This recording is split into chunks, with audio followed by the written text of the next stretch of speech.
मी आहे मोगरा.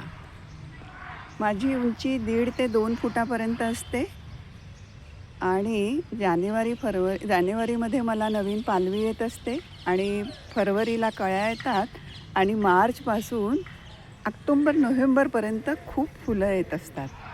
माझ्या फुलांचा रंग पांढरा स्वच्छ आहे, दुधासारखा आणि इतका सुगंध असतो की माझ्याजवळून जाणारे लोकं माझ्याकडे आकर्षित होत असतात. मधमाशा माझ्या फुलातनं रस काढून मध गोळा करतात. काही स्त्रिया मस्तपैकी कळ्या आणि फुलं तोडून केसांमध्ये माळतात गजरा करून. काही हॉलमध्ये ठेवतात, काही खिशामध्ये ठेवतात, काही रुमालात ठेवून त्याचा सुगंध घेत असतात.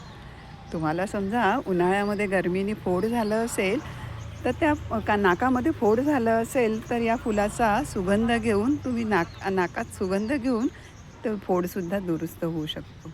असा हा मोगरा आहे. या फुलांपासून उदबत्त्या तयार केल्या जातात, अत्तर तयार केलं जातं आणि त्याचा वापर होतो. मला बरं एक बहीण आहे बरं का, तिचं नाव आहे वेली मोगरा. तिला आधाराची गरज असते आणि तिलासुद्धा माझ्यासारखे पांढरे स्वच्छ फुलं येत असतात.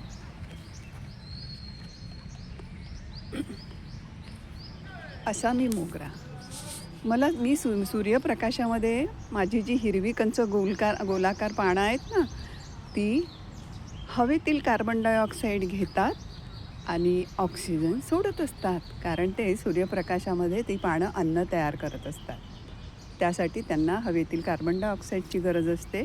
ते कार्बन डायऑक्साईड घेतात आणि ऑक्सिजन सोडतात. असा मी मोगरा आहे.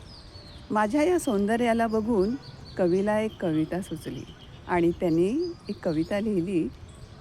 ती अशी: मोगरा फुलला,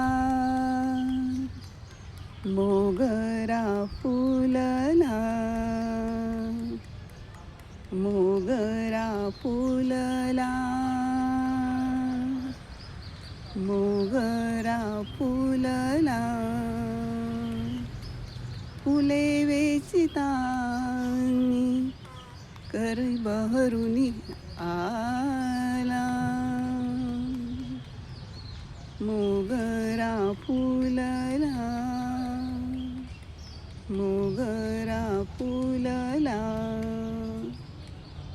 इतकं छान माझं झाड, माझं रूप, तर नक्की तुम्ही तुमच्या घरी लावा. पण लावताना फांदी घ्या आणि अशा ठिकाणी लावा की ज्या ठिकाणी सूर्यप्रकाश भरपूर मिळेल मला आणि मी बहरून जाईल.